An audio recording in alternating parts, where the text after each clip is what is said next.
My name is Coach Doug Kerr, CNN Construction. I'm here at the Beyond 4 Walls Christian Center at 875 Lake Street in Gary, Indiana. And I'm the contractor doing the work at this property. And I have met with your adjuster as well as the engineer that was sent out.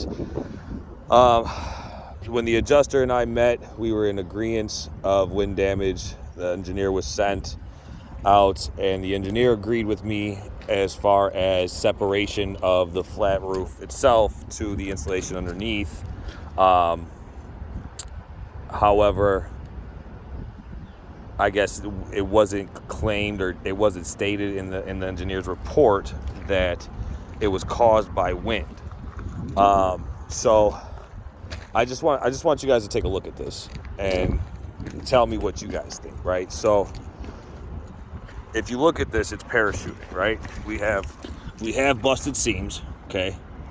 We have busted seams, okay? And it's parachuting, okay? It's actually parachuting. As we know, the way that these roofs are installed, they are, well, mechanically fastened or glued down, but they are attached to the ISO insulation. And once water gets underneath that ISO insulation, which I showed both times with the engineer and the adjuster, the moisture reading showing water underneath. Once water gets underneath these roofs and that bond is broken, there's no way to reattach them, and they start to parachute like this one is. Now I understand it's a ballast roof and there's gravel on it, but if you look, there's not gravel on every section of this roof, and we could argue that they move some around to do repairs or whatever the case may be to try to mitigate damage in the interior. However, if you think about it on a bigger scale, when you have something like this, where it's a busted seam from wind, and it's blowing like this, you guys see it, just like I see it, that rock's moving, those rocks are moving. They're moving around, they're shifting. And when that happens, they're gonna get altered, and more damage is gonna happen, and you're gonna have leakage and seepage and issues like that.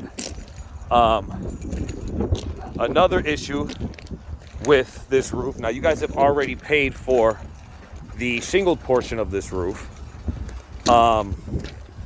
and with that said, if you look at the way that this roof is installed, it actually rolls up the parapet wall and underneath the shingles. Okay, so if you look, like right here in this corner, it's a perfect example. Okay, here's your shingled roof. Here's the rolled roofing. It goes directly underneath the shingle, underneath the ridge, underneath here. So when I'm scraping these shingles off, I'm gonna damage this. There's no way not to. And because there's already moisture underneath, how can I properly repair this roof or indemnify this church and bring them back to prior loss conditions, knowing that I'm gonna damage this flat roof and not be able to properly repair it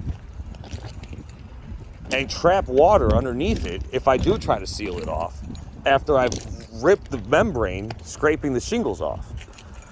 There's no real way to do this without fully replacing this roof. I would like for you guys to consider a full replacement, so that, you know, this job can be done properly and they don't have to have issues in the future, and you guys are ensuring a structure that's sound. I'll send you guys everything I got, and it's up to your determination. I appreciate your time. Thank you.